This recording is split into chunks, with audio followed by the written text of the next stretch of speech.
Today we're going to take a look at the Pelagos FXD.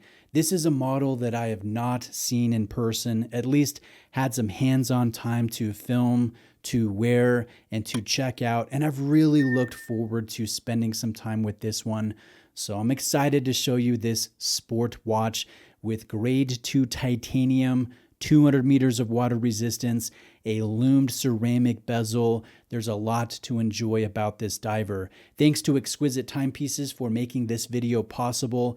Exquisite is a family-owned AD in Florida. They're a Tudor authorized dealer. They have a large selection of this brand in addition to 60 other luxury brands. So if you're shopping for a Tudor, if you're looking for a new watch, I definitely recommend them, and a link is below. Now let's take a closer look at this watch. As I mentioned, it's crafted out of grade 2 titanium, and so it's a stronger material than stainless steel. It's very austere looking with the entire brush finish with some matte finishing in various areas. So over time, I actually think this watch is going to age gracefully. Whenever you put a scratch or a hairline wear mark in this watch, I think it's not adding to character. That term is kind of silly in my opinion, but it adds to the presence of the watch. The titanium, the brushed titanium with the darker hue, it hides some of those wear marks in a way that, say, 904L polished stainless steel will never be able to do. So over time, I think the wear marks will look at home with this truly sporty watch, this execution that is meant to I would say the wearer won't shy away from taking this at any type of sport activity, and for me, that's a positive. Now, this has fixed lugs, hence the name FXD, standing short for fixed. So, bracelet fans, you're not going to like this watch. There's no way around it. And that's a shame because Tudor makes fantastic bracelets. They make fantastic adjustable clasps. You'll never be able to enjoy that on this FXD.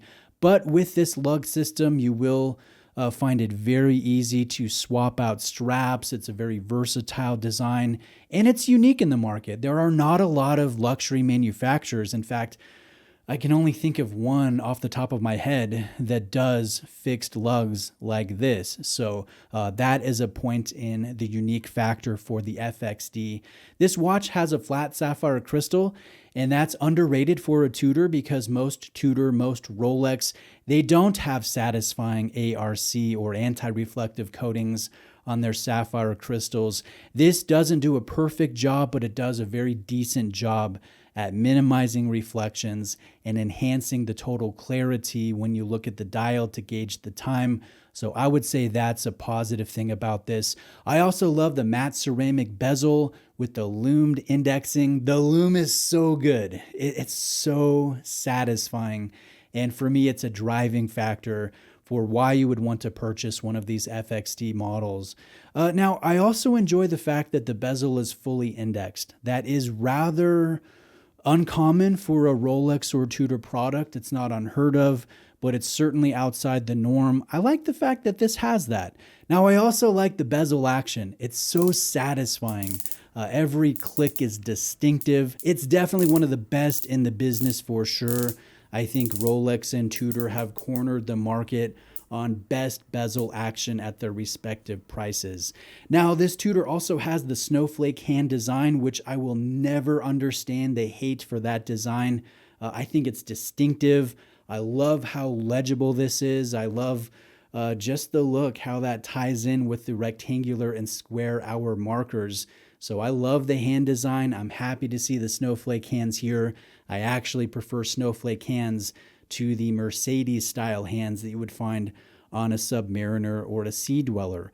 Overall, this Pelagos FXD, it's tough, it's toolish, it's thin-ish. More on that in a minute. This, again, is the type of watch that you just don't shy away from taking anywhere and doing any type of sport activity. And part of that is the chronometer certified movement within that has a free sprung balance. It has variable inertia regulation. It has a silicone hairspring. It has 70 hours of power reserve, and it is accurate to a window of +4 to -6 seconds per day. But it's not a master chronometer. And that's a shame because a lot of new Tudor Sport models are Meta certified. So that's an area for improvement for future generations of the FXD. Another area that they need to address is the kind of messy paint that you can notice under the macro lens. That's especially apparent when you look at the hand stack, the transition line between the white and the black. That's something you never want to see on a watch that retails for over $4,000. So that is definitely disappointing. Now, again, I mentioned that this wears a bit tall just because of the fixed lug system. It's actually a pretty thin watch for a diver with 200 meters of water resistance, but because you have to wear this on a pass-through style strap, that will add a little bit of height that you save by having a thin case. So although it is a thin watch, it doesn't wear that thin, and that can be a really big deal to some watch collectors. I just want to mention it here. Now, if I'm buying another Pelagos in the future, which I definitely would like to do at some point, I would consider this, but I lean far more toward the Ultra.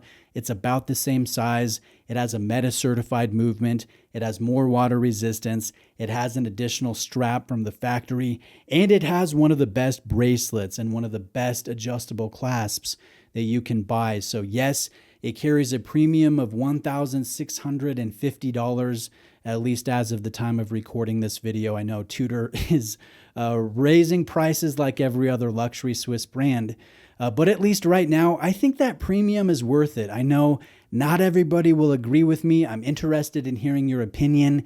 If you own a Pelagos FXD, sound off in the comments below and share your experience in wearing this watch. Thanks for watching today. And I'm going to be getting in some new Tudors to review and to compare.